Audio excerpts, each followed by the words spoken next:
Bonjour, nous allons étudier le DAF Nun Tet dans Masechet Gittin. Nous reprenons aux deux derniers mots du DAF Nun Chet Amud Bet, Amar Rav, et on tourne la page.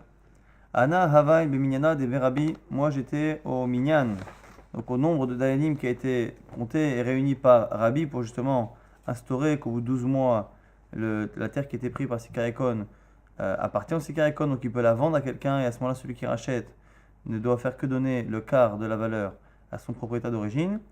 Ou Minaï Didi Manu Bereisha. Et ils ont compté, lorsqu'on a compté les Dayanim pour savoir ce que pensait chacun, on m'a compté en premier, sachant qu'à l'époque, on comptait donc les Dayanim, et on faisait Acharei Rabim Lehatot, on allait selon le Rov, comme on dit dans la paracha de Mishpatim. Et la Gemara s'étonne, dit Veha Anatnan, et pourtant on a une Mishnah qui nous dit, dans Sanhedrin, qu'on fait une différence dans la manière de demander l'avis aux Dayanim, en fonction qu'on juge les dîners mamonot des halachot qui sont liés à des problèmes financiers, ou qui sont liés à des problèmes de Isurim qui peuvent entraîner la mort de quelqu'un. Donc, dîner mamonot, lorsqu'on parle dîner mamonot, atahorot, veatumot, et tout ce qui est tumat, tahara, pureté, impureté, matrilim, minagadol. On commence du plus grand, de la personne la plus grande qu'il y a dans le Beddin. Or, on voit que ce n'était pas le cas de Rav, donc c'est ça la question qu'on va avoir. Et dîner nefashot, on nous dit au passage que tout ce qui est lié à une peine passible de la peine de mort, matrilim, minatsan, on commence par le côté, c'est une manière de dire qu'on commence par les moins importants.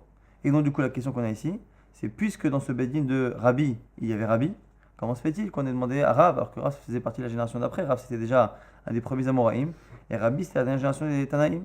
Donc, comment se fait-il qu'il ait dit que Minaï Didi, Manu Berecha, l'Agma répond, à Maraba Bere de Rava, c'est le fils de Rava qui répond, Veitamanek qui disent que c'est Rabbi Hillel, Bere de Rabbi Valas, Shani Minyana de Berabi, c'est pas pareil, le Beddin de Rabbi, de Kulhu.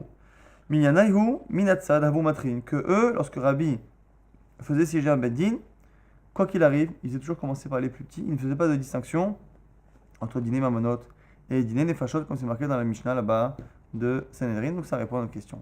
Au passage, comme on a cité Rabba, le fils de Rava, on dit Vama Rabba bere de Rava, ve itema Rabbi Hillel bere de Rabbi Valas.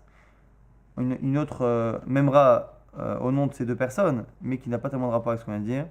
Mimot Moshe ve'ad Rabbi, depuis Moshe Rabbeinu jusqu'à Rabbi, donc Rabbi celui qui a écrit la Mishnah, Lomatsinu Torah Ugdullah b'makom echad. On n'a pas trouvé la Torah, tant de Torah et la grandeur au niveau du pouvoir dans le même endroit chez la même personne. C'est-à-dire que personne n'a dominé le Ham Israël au niveau politique et en même temps était le grand de la génération en Torah. Et la Gemara va objecter. La Gemara dit Vélo, Veha, Hava Yoshua, mais autant de Moshe Rabbeinu. Il y avait Yoshua bin Nun. La Gemara dit Michela, Yoshua bin Nun a été le plus grand après Moshe Rabbeinu, parce que Yoshua bin Nun a pris le pouvoir après Moshe Rabbeinu, donc c'est pas un problème. Mais Yoshua bin Nun, lorsqu'il était le roi entre guillemets d'Israël, le chef d'Israël, il était le plus grand en Chorma, et c'était celui qui avait le pouvoir. La Gemara dit non. Hava El-Azar, autant de Yoshua bin Nun, il y avait El-Azar ben Aaron HaKohen. El-Azar ben Aaron HaKohen était grand puisqu'il était Kohen Gadol. À ce moment-là, il n'était pas kafouf, il n'était pas soumis réellement à Yoshua bin Nun, c'était une autre autorité. Et ici, on verra que ne peut avoir ce statut-là que Moshe et Rabbi ont que si la personne est la plus grande en Torah, mais aussi si tout le monde lui est soumis au niveau politique. Il suffit qu'une personne ne soit pas soumise à elle, c'est le cas du Kohen Gadol, pour que ça enlève ce statut-là. Elle m'a dit, ok, alors c'est pas Yoshua bin Nun, mais Elazar lui-même, qui est le plus grand dans la génération d'après, ce sera lui. Elle m'a dit, ah, avec Elazar, il y a Elazar, donc quand Yoshua bin Nun est mort, c'est Elazar le plus grand. Elle m'a dit, non, Ava Pinchas. Il y avait Pinchas, son fils, qui était le Kohen Gadol. Elle m'a dit, ah, Vehava Pinchas, alors ok, quand Elazar est mort, il restait Pinchas, et Pinchas était le plus grand quand il n'y avait plus son père. Il dit, non, Havu Zekenim. Il y avait les Zekenim, et les Zekenim, ils étaient aussi grands en Torah que Pinchas. Elle m'a dit, ah, Hava Shaoul, alors moi j'ai Shaoul plus tard, qui sera le roi d'Israël. En même temps, le plus grand en Torah. Elle m'a dit, oui, mais Hava Shmuel. Il y avait Shmuel, qui Shmuel, soit en Torah, soit au niveau du statut, puisque c'était le prophète, qui avait un statut qui empêchait finalement Shaoul d'être dans ce monopole-là. Elle m'a dit, oui, mais Shmuel n'a pas survécu à Shaoul, il était plus âgé. À un moment donné, Shmuel est décédé. Elle m'a dit, c'est vrai. Mais Kul Shne Kamrinan, même si Shaoul a terminé à un moment donné où il pouvait être le plus grand en royauté et le plus grand en Torah, il n'empêche que ça n'a pas duré tout au long de sa vie, et donc du coup c'est la raison pour laquelle ça ne marche pas. Alors on va dire, alors du coup le roi après Shaoul c'est qui? C'est David. Mais Ava David, David après la mort de Shaoul, c'était le roi et le plus grand Torah. La Gemara dit non. Ava Aïra Yairi, il y avait aussi un grand chacham qui s'appelait Aïra Yairi. La Gemara dit Anach Nafshe. Mais attends, ce Aïra Yairi, à un moment donné, il est mort, donc David est resté seul. La Gemara dit c'est pareil.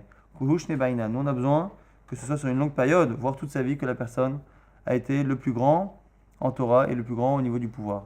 Ava Shlomo, il y avait Shlomo son fils, Shlomo Amelech. La Gemara dit Ava Shimei Ben Gera, il y avait Shimei Ben Gera qui était un grand Talmid Chacham. La Gemara dit Shimei Ben Gera, c'est celui que David lui a ordonné de tuer, donc il l'a tué, Ve'akatleh, parce que c'était l'ennemi de David. Donc il est mort à un moment donné. La Gemara donne la même réponse. Kulhushne Kamrinan, on demande que la personne ait ça toute sa vie. Or finalement, Shlomo a dû attendre la mort de Shimei Ben Gera pour avoir ce statut-là de monopole. La Gemara dit Ava Chizkia, il y avait le roi Chizkia. La Gemara dit non, mais pareil, Chizkia, Ava Shevna, il y avait Shevna qui était grand en Torah, même plus grand que Chizkia. La Gemara dit mais ce même Shevna, il est mort. Ha, Iktil était tué par Sancheriv. La Gemara dit Kulush ne Kamrinan, là aussi on demande que la personne ait ça toute sa vie.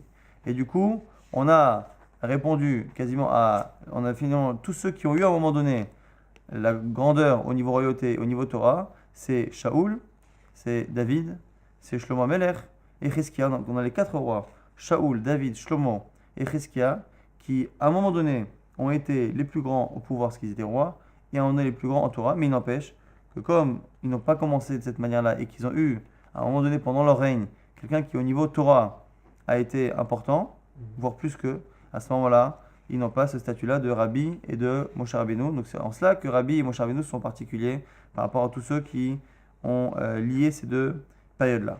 La Gemara propose à Hava Ezra Sofer, qui a fait Takana, qui dirigeait l'armée Israël et qui était Gadol Batora.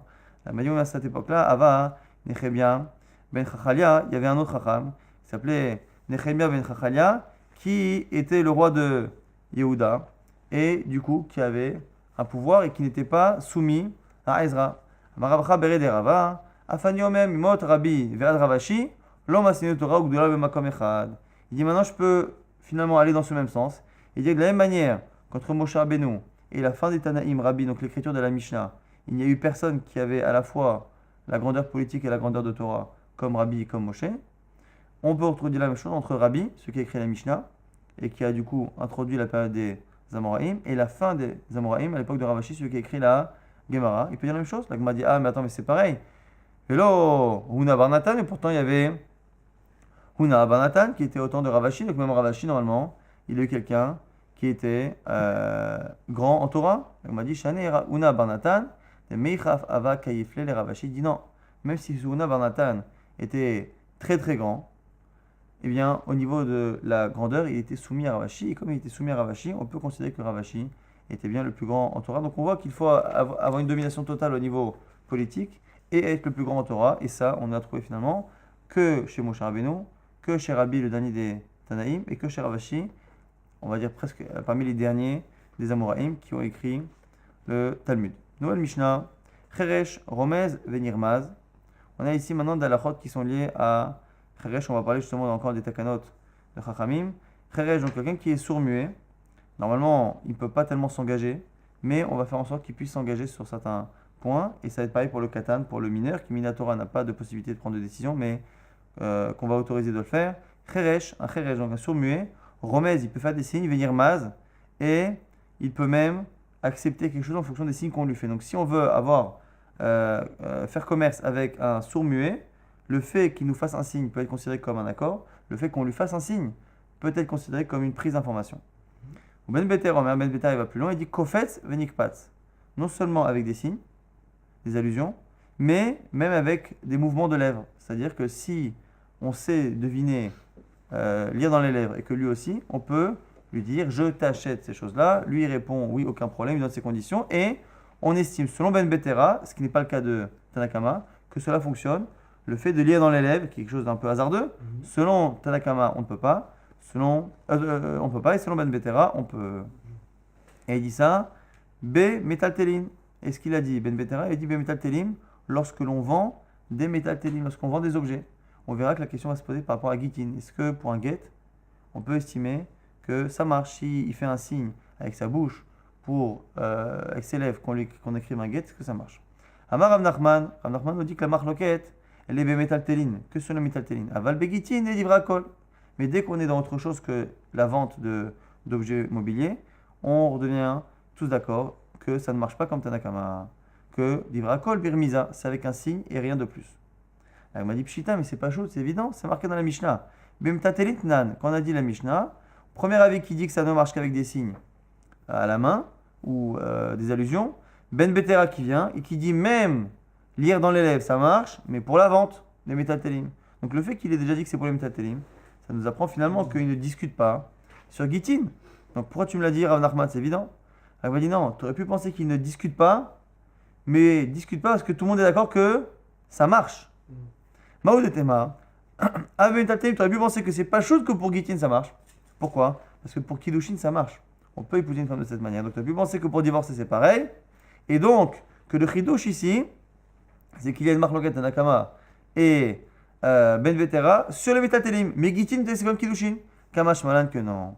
Alors, ce qui est intéressant, c'est que ce que l'Agmara ici a compris en conclusion et ce que l'Agmara a compris en Avamina, c'est-à-dire ce qu'on aurait pu penser, l'Agmara a une version dans laquelle on dit exactement l'inverse. Il y a Kadarmina qui dit que c'est l'inverse. Comme Rav Nachman, il aurait dit en conclusion ce que nous, on vient de proposer en Avamina, en première pensée. C'est-à-dire, Rav Nachman aurait dit qu'il y a marloquette, bimtatelim, qu'il y a marloquette, begiti. La marloquette que l'on a au sujet de la vente, on l'a aussi au sujet d'un guet. C'est-à-dire qu'au sujet d'un guet, Tanakama dit que ça ne marche pas, avec de lire dans les lèvres. Et selon Ben Betera, ça marche. L'Agma dit, mais attends, et pourtant dans la Mishnah, c'est marqué Vehanan bimtatelim tnan. Donc le diouk qu'avait fait Rav Nachman tout à l'heure, l'Agmara le propose comme couché à Rav Nachman. Et pendant c'est marqué qu'il discute sur Métaltéline. L'Agma dit Emma af Métaltéline. Non, c'est vrai. Mais c'est af Métaltéline. C'est-à-dire que tout le monde est d'accord que Gitin. Donc finalement, on a deux possibilités de comprendre. On a quelque chose qui est dans la première version qui est une avamina, une première pensée qu'on réfute. Et dans la deuxième version, c'est la conclusion. C'est-à-dire, est-ce que tout le monde est d'accord qu'on peut faire un get en lisant dans les lèvres ou est-ce que c'est une discussion? Sur la première version, on aurait pu penser que tout le monde est d'accord, Kamash Malan, que tout le monde est d'accord que ça ne marche pas. Et finalement, on a deuxième version qui dit que non. À la fin, tout le monde est d'accord que ça marche. Donc si on récapitule ici les dynimes, c'est pas, on va dire, très compliqué. Au niveau des métaltélim, au niveau d'une vente, tout le monde est d'accord qu'il y a une discussion. Tout le monde est d'accord qu'on peut faire une vente avec des gestes. La question c'est est-ce qu'on peut lire dans les lèvres ou pas? Ça c'est marloquette, selon Tanaka maintenant. Selon Ben Vetera, oui. Maintenant, faire un get avec des signes, tout le monde est d'accord que ça marche. Avec des lire dans les lèvres, c'est une marloquette. C'est une marloquette, mais dans deux versions dans la Gemara. Selon une première version, tout le monde est d'accord que ça ne marche pas. Et dans la deuxième version, tout le monde est d'accord que ça marche. Maintenant, la fin de la Mishnah, tiens qu'on avait oublié de lire. Apiroutot, mikachan, mekar, ou imkaran, mimkar, bimtate. On avait oublié de lire dans la Mishnah, donc on le relit bien. Apiroutot, ici, sur les enfants, mikachan, mekar, ou mimkaran, mimka, bimtatelin. Leur vente est une bonne vente, leur achat est un bon achat. Bimtatelin, lorsqu'on leur vend des objets mobiliers. Et là aussi, c'est Chachamim qui ont fait en sorte que ça marche. La Gemara dit Ve'ad Kama. Jusqu'à quel âge? À partir de quel âge en tout cas? On estime que l'enfant, il est ce qu'on appelle peroutot, donc un enfant qui est capable de faire des ventes. On ne va pas quand même accepter une vente ou un achat qui est fait par un enfant de 3 ans. Donc à partir de quel âge? La Gemara donne plusieurs avis. Machaver Rav Yehuda, le Rav Yisrak Béré, il a montré Rav Yehuda à son fils Rav Yisrak, il lui a dit Kvar Shit, Kvar Shev, comme l'âge de 6, comme l'âge de 7. Alors on va donner à chaque fois 2 âges. Les commentaires disent que c'est parce que l'âge d'une fille et l'âge d'un garçon n'est pas équivalent, puisqu'en général, la fille devient adulte à 12 ans, le garçon à 13 ans. C'est une maturité qui est physique et une maturité qui est mentale, ce qui fait qu'en général, la fille est plus mature avant. Et donc du coup, 6 ou 7, c'est pour filles et garçons. Pour les filles 6 et pour les garçons 7. Rav Kana Amar, Kevar Shev, Kevar Tamne. Rav Kana, il dit c'est 7 et 8. Mais Matnita, dans une braïta, on a dit Kevar Tesha, Kevar Eser, 9 et 10. Donc on a 6, 7, on a 7, 8 et on a 9, 10 dans les propositions de la Gemara. Donc la Gemara dit vélo plié. Et tu sais, ils ne sont pas réellement en désaccord sur le fond. Kol chad vechad et fichourpe. Ils ont donné des exemples, mais en fait, ça dépend réellement de l'enfant et de sa charifout, de sa maturité intellectuelle. Et la Gemara lui dit mais t'as mamai, pourquoi les chachamim ils ont fait cette takana? Amar Rabbi Abba Bar Yaakov, Amar Rabbi Yochanan, non Rabbi Yochanan, on a dit mishum kedechaya, pour que les enfants puissent survivre, qui est parfois les enfants, lorsqu'ils sont orphelins, ont besoin d'acheter et de vendre pour se nourrir. Et si on attend qu'ils aient 12 et 13 ans pour les filles et garçons, pour qu'ils puissent acheter ou vendre, on se retrouve à avoir des difficultés pour qu'ils puissent se nourrir. Au passage, on a parlé de Rabbi Abba Bar Yaakov au nom de Rabbi Yochanan, donc on enchaîne sur une memra en son nom, qui n'a a priori pas de rapport avec le sujet en cours. C'est un pasuk dans Melachim, Vayomer, il a dit Yehu, le roi Yehu, il a dit la Asher, Al Ameltaha, il a dit à celui qui s'occupait de la Meltaha,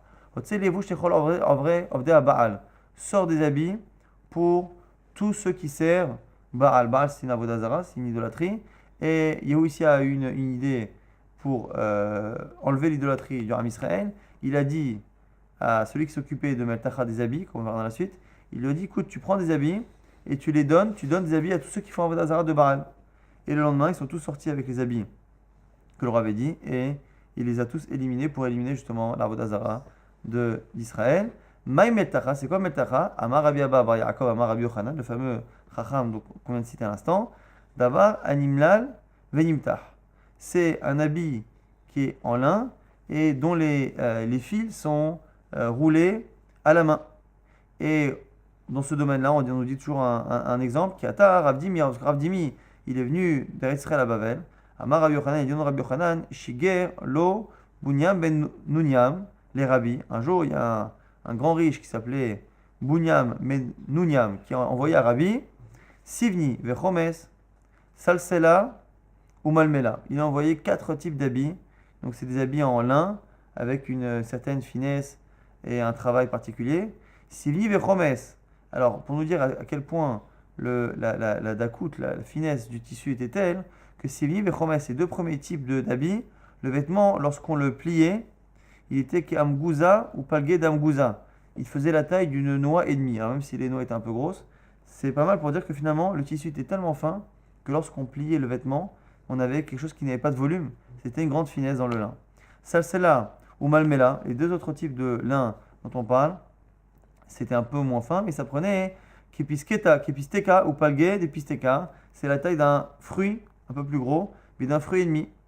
Et au passage, on dit maïmela. Le dernier type, c'est quoi? D'avoir un animal medimtar, c'est encore une fois ce lin que l'on travaille, ce fil que l'on compose avec plusieurs fils, mais avec ses doigts. Là, encore une fois, le seul rapport qu'il y a, c'est le Chacham qui a enseigné l'enseignement précédent, qui est Rabbi Abba Bar Yaakov au nom de Rabbi Yochanan. Au passage, comme on a dit que les piroutot, les enfants, pouvaient faire des ventes, les Chachamim avaient autorisé cela, la Gemara dit maintenant, est-ce que le lien de Taout, c'est que lorsque l'on fait une vente, jusqu'à 1/6, si la personne a acheté ou vendu à moins de 1/6, enfin avec un décalage de moins de 1/6 de la valeur, la vente n'est pas annulée. S'il y a plus d'1/6 de décalage entre le prix, la valeur réelle de l'objet et la valeur achetée ou vendue, la vente peut être annulée. À ce moment-là, il y a abus. Et la question, c'est est-ce que les enfants, lorsqu'ils font une vente, les Chachamim ont autorisé cette vente, est-ce que le taux qui permet d'annuler la vente est différent d'un adulte, puisque l'enfant, a priori, a moins de connaissances. Mais ta'outa natkama, à partir de quand on dit qu'il y a ta'out, qu'il y a erreur, et qu'on annule la vente? Est-ce que même pour moins d'1/6, un enfant pourrait dire oui, bon voilà, il y a une erreur de moins d'1/6, et d'un autre côté, je suis un enfant, je n'étais pas au courant. Amarabiuna, Amarabizera, ad shtut kegadol. C'est la même chose, c'est shtut kegadol. C'est-à-dire shtut, c'est 1/6, mais on estime que quelqu'un qui paye plus d'1/6, alors qu'il le sait, il est fou. Et donc on estime que, puisqu'il n'y a que les fous, entre guillemets, qui payent plus d'1/6, ça veut dire que s'il avait su que ça faisait plus d'1/6, il l'aurait pas fait, et donc la vente est annulée. Il y a forcément eu ici un accord qui a été vicié par une méconnaissance du prix réel. Baé Abaye, question de Abaye. Maintenant, le matana, le don que fait un enfant. Matnato, mai, lorsqu'un enfant donne quelque chose, un objet, quel est le statut? Rav Maramar, ein matnato matana, sa matana ne marche pas. Mar baravashi amar, matnato matana, c'est marloquet, est-ce que la matana marche ou pas?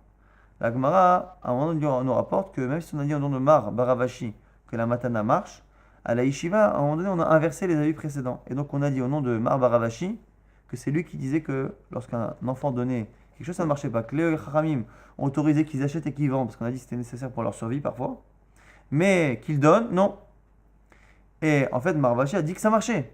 Mais ils ont dit en son nom l'inverse. Après, on a inversé. Ficha droit les kamé des Rabbi Mordechai. Et on a envoyé cette halakha à Rabbi Mordechai. Et Amalehu, il a dit Zilou, Imrou les marmar. Allez dire à mon maître que l'avachi ava ovda, que c'est pas comme ça que ça s'est passé. Kava Kaemar, lorsque Ravashi était avec nous, Chad Kare Ar'a, Chad Kare Adarga, il avait un pied sur le sol et un pied dans l'escalier pour montrer au Beth Midrash, et Amarnale, et on lui a posé la question, Matna Tomai, la matana, le don d'un enfant, quel est son statut? Et Amarnale il nous a dit, Matnato Matana, que ça marche. Achad Matnat Shrimera, Achad Matnat Bari, Achad Matana Meruba, Achad Matana Moaetet. Que ce soit le cadeau d'un enfant, ça marche, soit le cadeau qui est fait par quelqu'un de mourant, Achad Matana Bari, ou qui est fait par un enfant qui est en bonne santé, que l'enfant soit en bonne santé ou mourant, quoi qu'il arrive. Et pareil, Achad Matana Meruba, que le cadeau soit un cadeau important ou pas, ça la marche. Donc finalement, la conclusion, c'est que selon Ravashi, ça la dette que finalement, la matana, le don qu'un enfant fait, quelle que soit la situation, est un don qui est correct, même si on aurait pu penser, comme Rav Yemar, que les Chachamim n'ont institué que la possibilité que l'enfant a de commercer pour pouvoir se nourrir, mais pas forcément de donner, comme malade, que même le don de l'enfant est accepté par les Chachamim. Nouvelle Mishnah, Elou Dvarim Amrou Mipnei Darkei Shalom. On a parlé des Takanot, jusqu'à présent c'est des Takanot. Maintenant on va parler de Darkei Shalom, des choses qui font en sorte qu'il y ait la paix entre les hommes. Kohen Koré Rishon, un Kohen monte à la Torah en premier. Vacharav Lévi, Vacharav Israël. Après c'est un Lévi, après c'est un Israël. Mipnei Darkei Shalom. C'est pour le Shalom. Pourquoi? Parce que sinon, chacun lève les mains. À l'époque, on faisait monter normalement les personnes les plus importantes.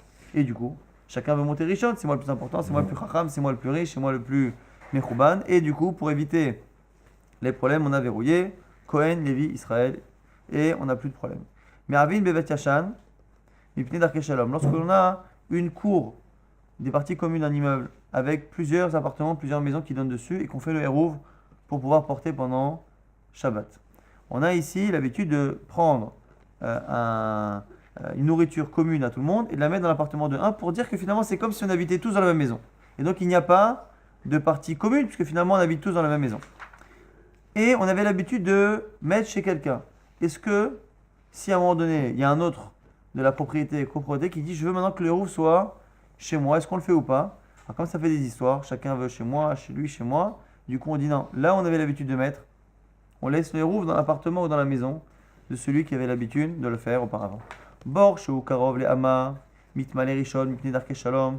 Lorsque l'on a un puits et qu'on a une Hama, on a un cours d'eau avec un petit. On a un fleuve et on a fait venir le cours d'eau jusqu'au puits, eh bien c'est le puits qui est à côté qui est prioritaire. Là aussi, on avait des fois des gens qui disaient moi je veux l'eau pour justement les puits servaient à abreuver éventuellement les champs lorsque l'eau manquait dans les fleuves, et du coup celui qui est le plus près c'est lui qui est prioritaire.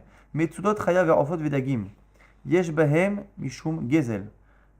Lorsque quelqu'un pose des pièges pour des animaux ou pose des pièges pour attraper des poissons dans l'eau, des filets, normalement, tant qu'il n'a pas pris l'animal, qu'il n'a pas attrapé l'animal, une fois l'animal est pris dans les filets ou est pris dans le piège, tant que la personne n'est pas venue prendre l'animal dans ses mains, ça ne lui appartient pas. Ce qui veut dire que l'objet, même s'il est dans son filet, l'objet est encore dans le domaine public, et donc le premier qui arrive et qui prendrait l'objet, ça devrait marcher. Mais ça fait des histoires. Pourquoi? Parce que lui, il a mis le piège, il a mis le filet, et s'il arrive et qu'il voit quelqu'un prendre son animal, ça risque de mal se passer. Et donc les Chachamim, ils ont fait Mipnei Darkei Shalom, ils ont fait en sorte que celui qui le prenne soit considéré comme un voleur. Mipnei Darkei Shalom. Rabbi Yossi Omer, Gezel Gamor, Rabbi Yossi va à chaque fois être madgish et appuyer, il dit non. C'est du vrai vol. C'est pas que c'est comme, c'est du vrai vol. Mais si un cheresh shoté vekatan yesh bahem mishum gezel, lorsque un cheresh shoté vekatan, donc quelqu'un qui n'a pas d'esprit, qui n'a pas de possibilité normalement d'acquérir quelque chose, lorsqu'il trouve un objet, normalement, il ne devrait pas pouvoir l'acquérir. Mais pareil, pour pas qu'il y ait d'histoire et que des gens viennent leur prendre après l'objet, ils ont fait en sorte que lorsqu'ils l'ont pris, donc lorsque le cheresh shoté katan y prend, yesh bahem mishum gezel. Même s'ils n'ont pas de possibilité d'être Zochim Mipnei Darkei Shalom, Rabbi Yossi Omer, Rabbi Yossi nous dit que c'est Gezel Gamor. Ani Amenakef Berosh Azait. Mashetartav Gezel.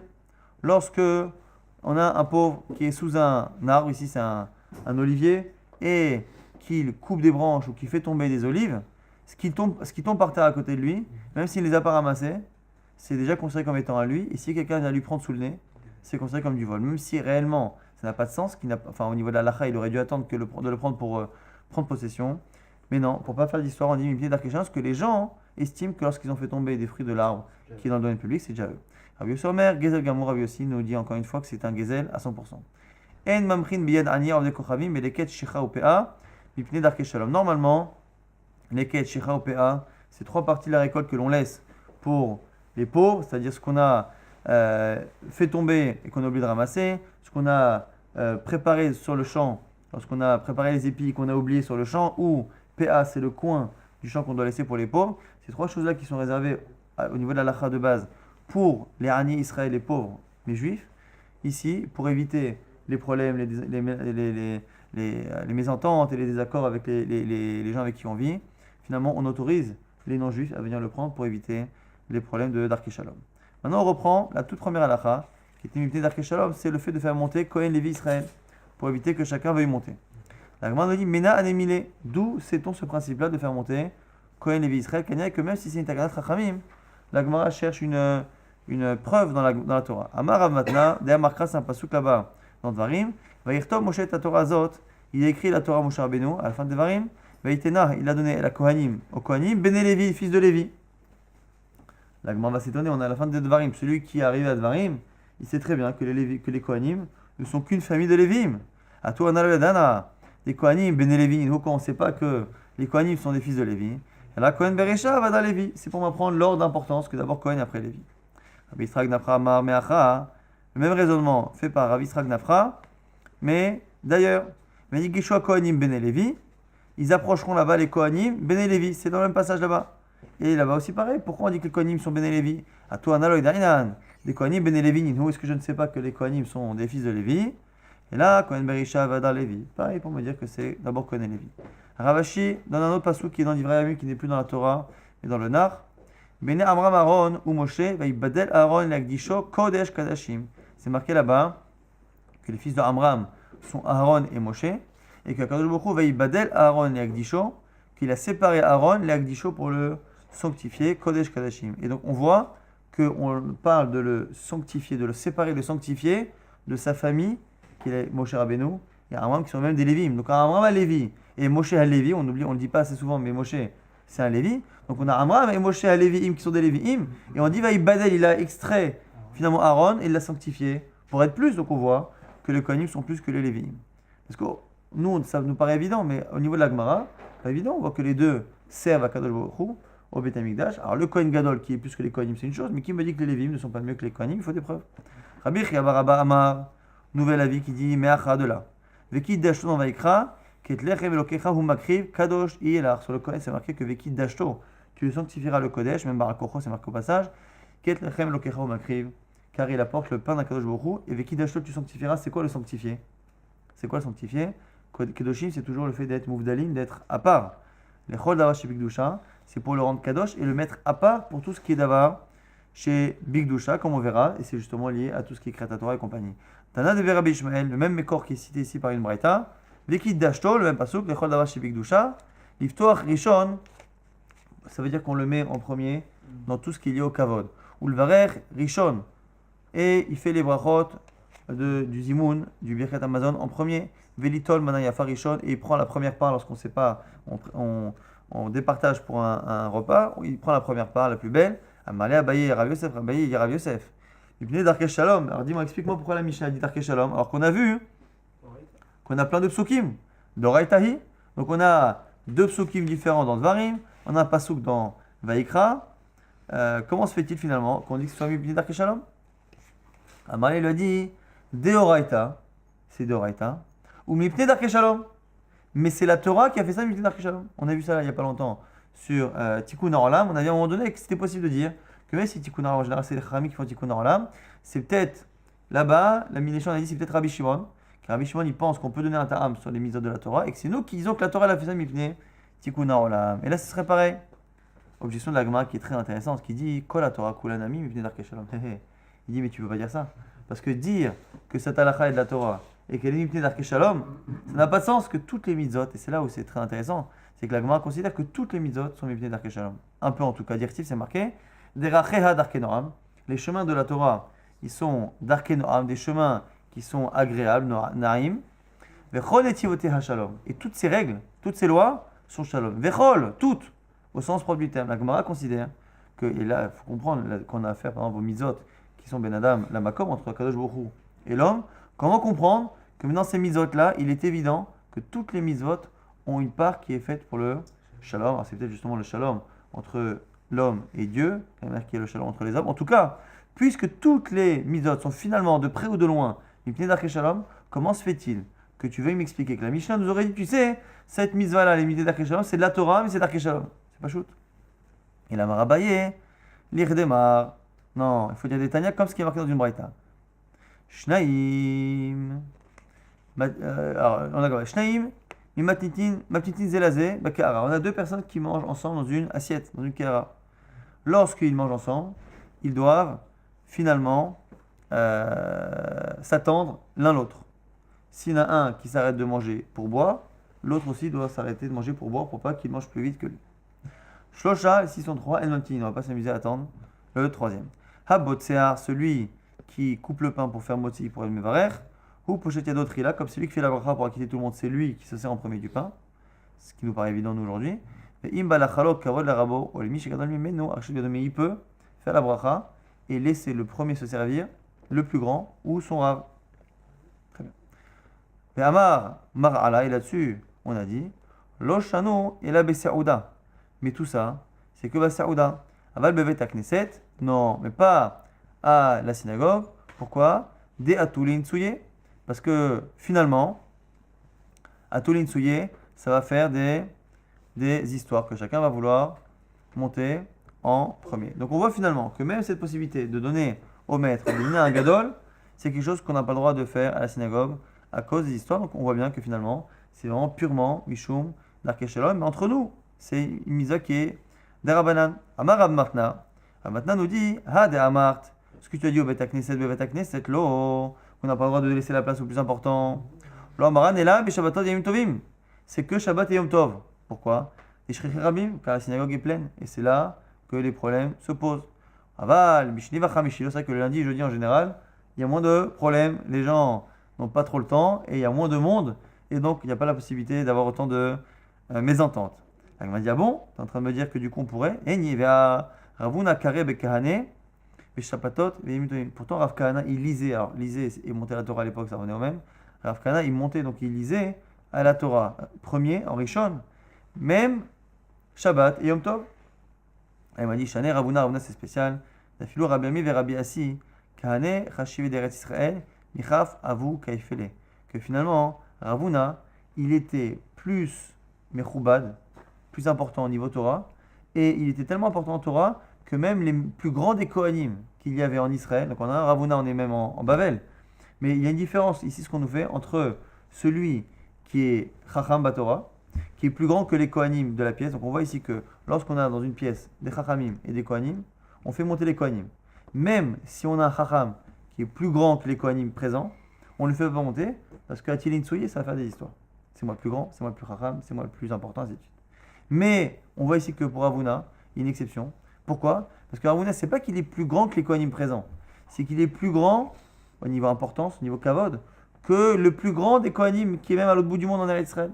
Et donc à ce moment-là, il est considéré comme étant plus important que la Keuna en général, puisque le plus grand des Kohanim, les Kohen ne peut pas avoir ce statut-là, et donc du coup Ravuna c'est particulier. Donc ce qui a l'air de sortir ici, c'est que finalement, lorsqu'on a un Chacham plus grand, plus important que le Kohen, on ne fait pas monter. Si par contre on a vraiment un Chacham Mouflag, un des grands de la génération, on n'a pas de problème techniquement à le faire monter à la place du Kohen.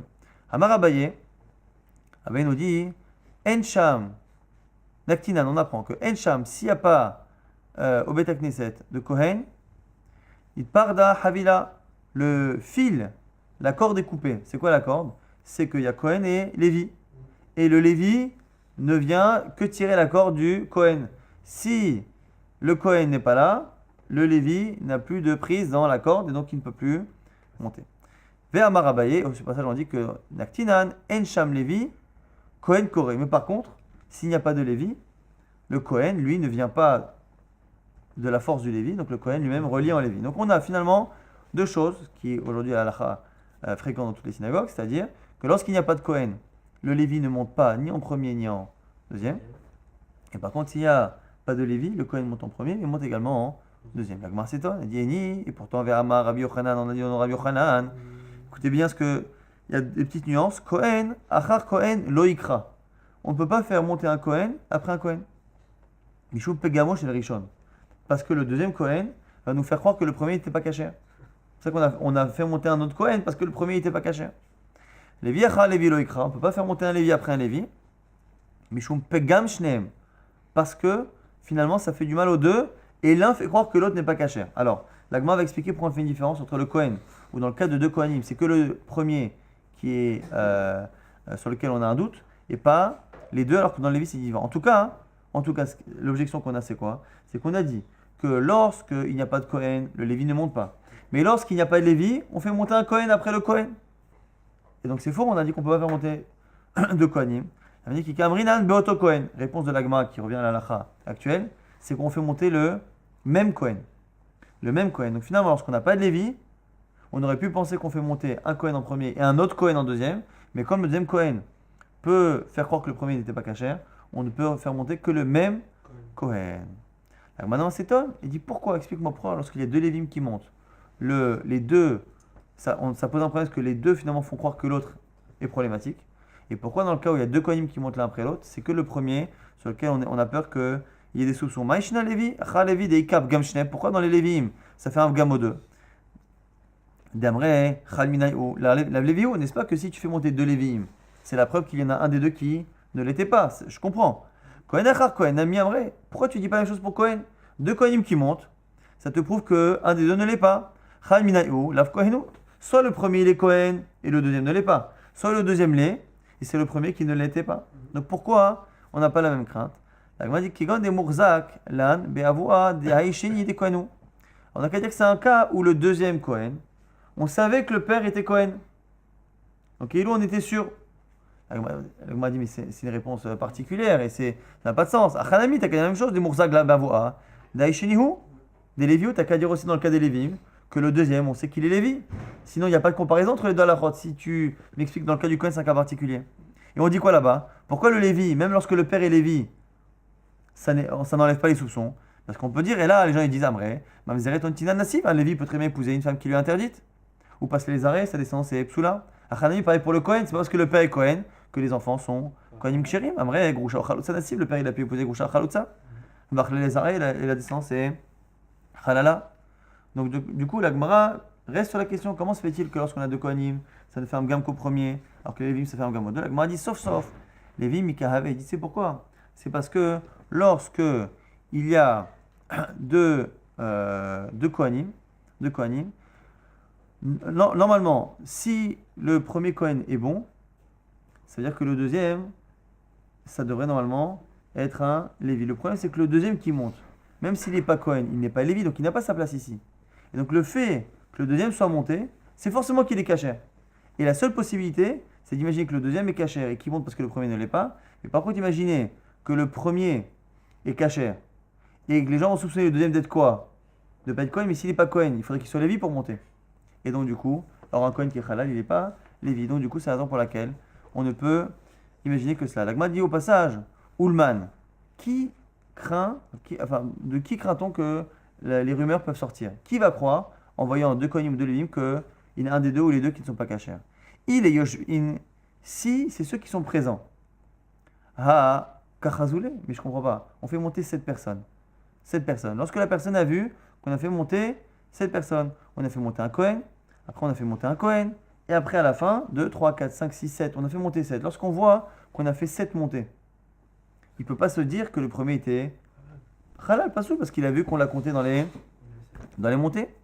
Et pareil pour le Lévi, Akachazou, et là, les Yotzin, c'est pour ceux qui ne restent pas jusqu'au bout. Tout le monde ne reste pas jusqu'au bout. Au niveau de la Kriyat Torah, on n'a peur que ceux qui ne restent pas jusqu'au bout se pensent que finalement, le premier ou le deuxième était pas soul, et que finalement, on a fait monter quelqu'un à la fin une fois qu'ils sont partis, et donc du coup, ils peuvent aller imaginer que le premier Kohen n'est pas soul, ou que un des deux Lévi'im est pas soul.